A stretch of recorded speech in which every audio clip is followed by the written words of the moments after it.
The horrors that were about to be unleashed were beyond anything Rachel and her friends could imagine at the pumpkin patch. Hi, my name is Shar, and this is the And Other Stories podcast, where I tell stories of the supernatural and criminal, both real and fictional. Works of fiction written by me.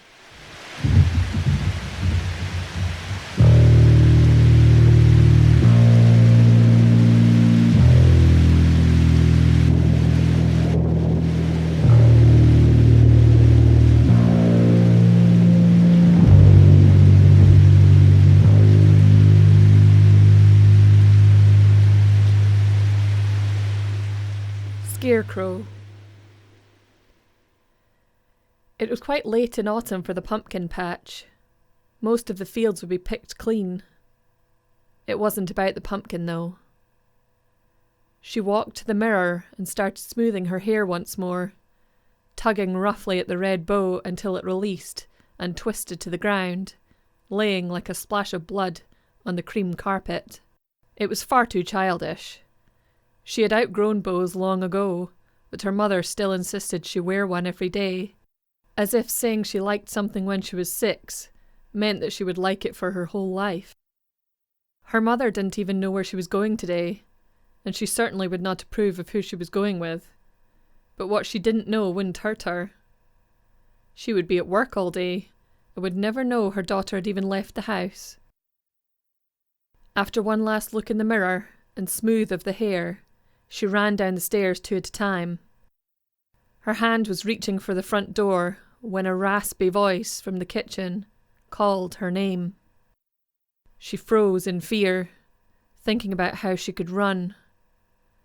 But she knew she could not escape that voice she had heard so many times before. It called again. "Rachel?" "Yes, Mum," she sighed. Her mother walked through to the hallway, tightening her dressing gown around her and reaching for a tissue to wipe her reddened nose. "Where are you going?" She frowned and sniffled. "Why are you home?" asked Rachel, dodging the question. "I called in sick," her mother said, "and I asked you first." "Em wants to go to the pumpkin patch. Please?" She added on the please with a beg and a wide-eyed intensity. "Will Emma be driving?" "Yes, but it's not far." She seemed to pause, thinking, before her shoulders slumped and she appeared to give up with a wave of her hand. But as her slippers scuffed into the living room, she shouted out, "Put your ribbon on. It'll keep the hair out of your face." Rachel flopped forward, her arms trailing to the ground as she let out a guttural grunt of frustration, before ultimately trudging back upstairs to fetch the red bow. The car beep sounded just as she was securing it into place, and she launched down and out of the house before her mother could shout so much as a goodbye. She squinted into the low sun, holding her hand up to shade her eyes, to look out over the frosty ground. The light breeze blew a few orange leaves up and over the car that was parked at the end of her pathway, and what she saw made her draw back into the doorway. The car must have once been black, but had now been worn down to the metal in some places. The dents and scratches made it appear misshapen. The windows were blackened and dirty, and the dust from the empty fields around her house whipped up, swirling around and enveloping it. She started to reach for the door handle once more, as the black car windows started to shudder open. Out of the darkness, a face appeared, and Rachel sighed. "Get in, loser!" Emma shouted from the window. Rachel calmed and half smiled, trotting down the path. "Where did you get this heap of crap?" she shouted to her friend as she ran around the front of the car to the passenger seat, opening the door and sliding into the seat. Emma stayed silent, her eyes fixed on Rachel, until the silence made her uneasy. A dark shadow moved in the back seat, making her jump and turn in her seat. Emma laughed. My dad's car broke down, so Craig got his mum to loan us theirs, and he brought along his friend. She trailed off, her voice full of suggestion, as she shared a knowing look with her boyfriend Craig, as Rachel glanced briefly at his friend. All she could notice was dark hair and a leather jacket before she looked ahead again, her face turning red. Emma started the car with a smirk, before throwing her a "nice hair, by the way," gesturing to the red ribbon, and receiving a simple eye roll in return. Her bracelet jingled as she swiftly changed the gears to speed along the dirt track towards the main road. Rachel flicked it with her finger, and they grinned at each other. It had been a present from Rachel for Emma's 16th, and they had added charms to it at every occasion over the last year.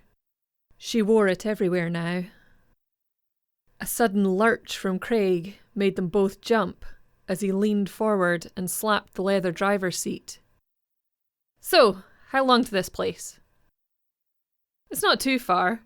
Rachel lives in the middle of nowhere anyway, so this random field is just a little bit further into nowhere," she said with a wink to her friend.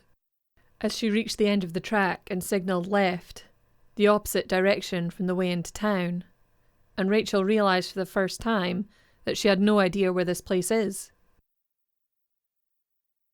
"Have you ever been before, Luke?"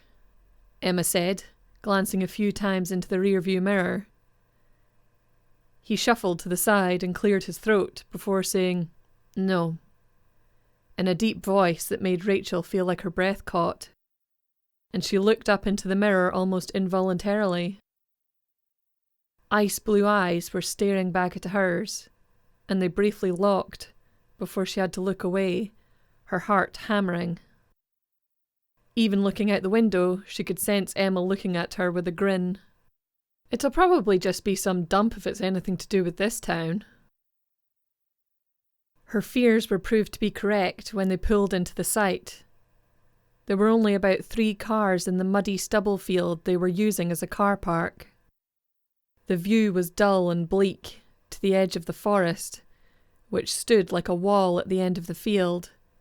Darkness at the very start of the brambles and branches. The only colour was the dotted orange of the last few pumpkins peeking out from the dried mud. Everyone had stepped out of the car and stood staring at the desolate landscape with the same expression. Emma had one foot still in the car, as if questioning whether to stay or not. Rachel could feel that she was being watched, and she turned to look at Luke, who was stood leaning with one elbow on the roof of the car, looking straight into her eyes. He did not turn away as she met his gaze, and she suddenly felt the need to breathe deeper. The car door slammed, and Emma trudged around to Rachel, apparently having decided to stay. She hooked her arm into Rachel's, her charm bracelet sliding over both girls' arms, and she dragged her forward into the field.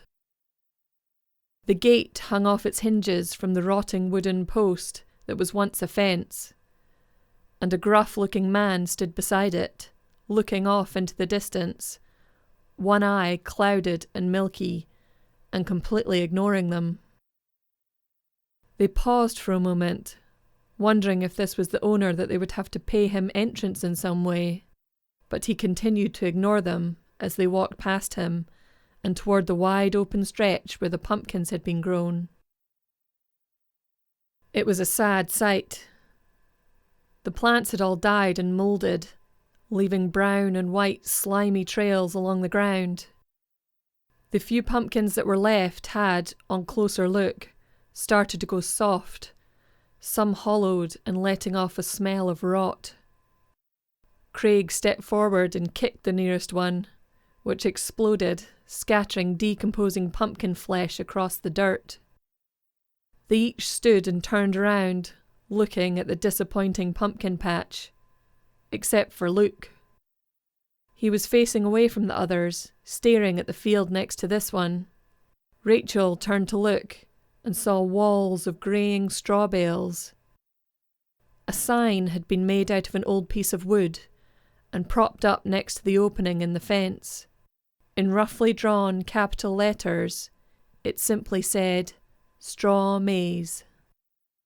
With his hands in his pockets, Luke started toward the entrance. He tipped his head to the side to look back at the others and, catching Rachel's gaze, he nodded his head forward with a half smile, his dark hair falling slightly over his eyes, gesturing for them to follow. Emma and Rachel looked at each other. "Is this it?" Emma said to her. "I guess," Rachel shrugged, but started to walk forward, following Luke. "Might as well check out the maze, though." They stood at the entrance and surveyed the sight before them. The bales were sagging and drooping out of their binds, brown and mouldy from the rain that had poured over the first few weeks of October. They towered precariously high on either side of the narrow entrance to the maze, adding to the fear factor purely from worry that it would topple and fall onto any who were brave enough to enter. In what must have once been red paint, it said, "Enter if you dare," and resting next to it was a scarecrow. Its Hessian sack head flopped down onto its old fabric-covered chest, a greying jumper and old trousers draped over a wooden cross frame to create a body. "That's a good Nike hoodie!" shouted Craig, breaking the silence and striding over to the scarecrow and pinching the jumper between his fingers. "It's just a bit dirty. I could have that. It's just like the one Jace has." "Didn't he tell you he was coming here?" "Yeah, I guess he couldn't be bothered though. He hasn't texted me." Craig moved his fingers to raise the head of the scarecrow, and they all leapt back in horror. A crudely sewn mouth stretched across its face in a malevolent grin. Its eyes were just hollows, pushed into the rough material and sunken into the head. The sack seemed to drape like ancient skin, and there were repaired patches of stitching that had dark stains around them like dried blood. Craig dropped the head and went back to Emma, hoodie forgotten. "Creepy," he nervously chuckled. "Come on then, let's go." They all hesitated before Emma took Rachel's arm again, and they both went through the sagging straw arch and into the maze. The entrance was soon swallowed up as they took a left and a right and then another left, wandering without really paying attention to where they were going. Emma disconnected from Rachel as Craig came up behind her and started to tickle her, and she shrieked and giggled as they ran on around a few more corners. Luke slowly caught up with Rachel as she slowed to allow him. She could smell his leather jacket, mixed with his aftershave, and her heart fluttered once more as she looked up to him, and he was again staring intensely at her with those ice-blue eyes. It was silence between them for a moment before he opened his mouth to speak, but was cut off by a scream coming from around the corner. They both snapped their heads in the direction of the noise as Emma came running to them, her face in a terrified expression, sobbing. "Something grabbed Craig!" she panted, pointing to the end of the current corridor, grabbing Rachel's arm so hard it was painful. "What do you mean, grabbed him?" "I don't know. A hand or something. It reached out from the corner, it got him, and he disappeared. I started to go see, but there was blood. It sprayed out from behind the wall and I ran." She dissolved into sobs and started to struggle to draw in a breath. They all looked toward the end of the corridor leading to the next bend, the one Emma had come from. Just as they started to walk forward to go and find Craig, a finger appeared, curling around the edge of the straw bale, followed by another and another, slowly grasping the rotting straw strands, before the face started to peer round. hollow, sunken eyes, followed by a manic, evil grin, sewn and dirty, which widened at the sight of the three of them standing in the maze, and a click, click, click noise emanating from it. Fear froze him to the spot for 1 second that might have been eternity, before first Emma and then Luke grabbed Rachel and pulled her in the opposite direction, running. They heard the frantic, fast thumps and rustles of straw behind them, and the click, click, clicking coming faster and faster, following them. But they did not dare look back. They ran to the end of the corridor of straw that they were in, where it came to a dead end that went either left or right. Luke tightened his grip on Rachel and wrenched her hard to the left turn, while Emma blindly ran to the right. Unknowing, Rachel carried on for several more turns before a scream stopped her in her tracks. It was Emma's scream. She looked behind her, but there was only Luke, who grabbed her and put his hand over her mouth, crouching them both down and looking up at the top of the walls, listening. But there was only silence. He slowly released his hand from Rachel's mouth and whispered to her, his eyes burning into hers with desperation. "Do you know the way out?" "No." Rachel could barely force out the whisper through her ragged breathing and shaking. "What was that?" she started to ask Luke, when the rustling and thumping, slower now, could be heard just beyond the high straw wall from where they were standing, and then started the click, click, click. They both carried on crouching, not daring to move, until Luke tapped Rachel's shoulder and silently signalled to her to move toward the next corner, away from the horrible sounds. They rounded 2 more corners, stepping as lightly as they could, forcing their breathing to come out slower and more quietly, their lungs burning with the effort. They were now at the end of a long corridor of the maze, one which must have spanned the entire length.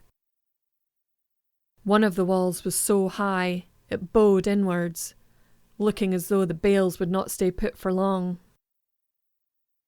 They stayed tucked into the corner, while Rachel looked along to the end, but Luke was looking upward, his head tipping to and fro, turning quickly to see behind them. "I think the entrance must be that way," he whispered, pointing up to the side of the maze corridor. "See the branches? The woods were on the left of the maze, so we just need to follow it, keeping those to our right." Rachel looked up at the swaying, dark branches. They looked like claws, reaching up and over the walls, stretching out to grab them. All she could do was nod. Her fear was crawling up her chest and suffocating her. She looked at Luke as he started to explain when they should go, but he trailed off, his pale blue eyes becoming wider and his mouth opening in a look of terror that Rachel had never seen before. She whipped around to follow his gaze and saw the creature. It was perched on top of the wall, its feet and hands grasping the bales, its head angled down, crawling down toward them like a spider, its eyes fixed on them, its grin spreading and stretching, the click, click, click starting to quicken. As she froze in terror, something out of place caught Rachel's eye. The only clean thing on the creature dangled from its stick wrist, shining silver. The charm bracelet that Emma had worn. Before she could think, before she could make her limbs move, Luke pushed her sideways, back down the corridor and around the corner they had just come. She heard a stumble and a shout, but she did not dare turn around. She kept running when she could only hear her own footsteps. She kept running back the way they had come, around corner after corner, gasping for breath and tripping over unseen things buried under the straw floor. There was no way out. The high walls went on and on. No way out. The final turn brought her to a dead end. She hammered on the wall with her fists.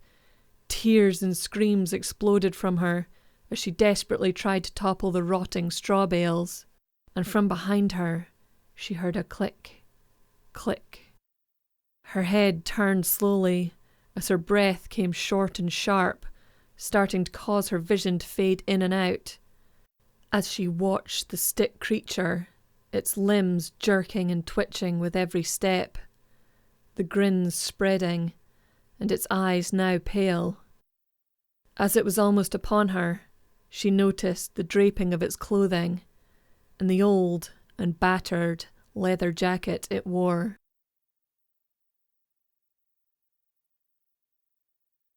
Click, click, click. The Scarecrow, with the red ribbon woven through its bloodied stitching, waits and waits.